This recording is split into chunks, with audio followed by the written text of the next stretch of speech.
রেলগাড়ির কামরায় হঠাৎ দেখা, ভাবিনি সম্ভব হবে কোনোদিন।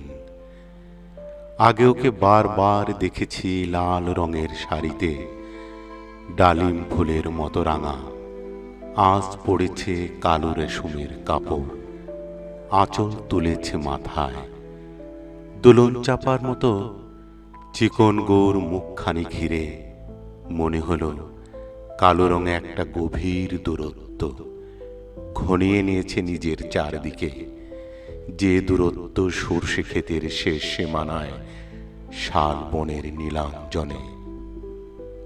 থমকে গেল আমার সমস্ত মনটা। চেনা লোককে দেখলাম অচেনার গাম্ভীর্যে। হঠাৎ হঠাৎ খবরের কাগজ ফেলে দিয়ে আমাকে করলে নমস্কার। সমাজবিধির পথ খুলে গেল, আলাপ করলেন শুরু। কেমন আছো, কেমন আছো, কেমন চলছে সংসার ইত্যাদি। সে রইল জানলার বাইরের দিকে চেয়ে, যেন কাছের দিনের ছোঁয়াচো পার হওয়া চাহিনিতে। দিলে অত্যন্ত ছোট দুটো একটা জবাব, কোনোটা বা দিলেই না। বুঝিয়ে দিলে হাতের অস্থিরতায়, কেন এসব কথা। এর চেয়ে অনেক ভালো চুপ করে থাকা।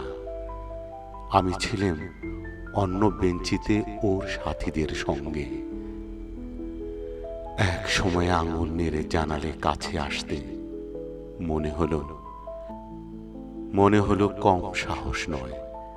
বসলাম ওর এক বেঞ্চিতে।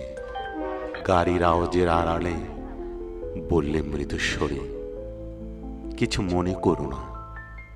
সময় কোথায় সময় নষ্ট করবার? আমাকে নামতে হবে পরের স্টেশনে। দূরে যাবে তুমি, দেখা হবে না আর কোনোদিনই। তাই যে প্রশ্নটার জবাব এতকাল থেমে গেছে, শুনবো তোমার মুখে, সত্য করে বলবে তো?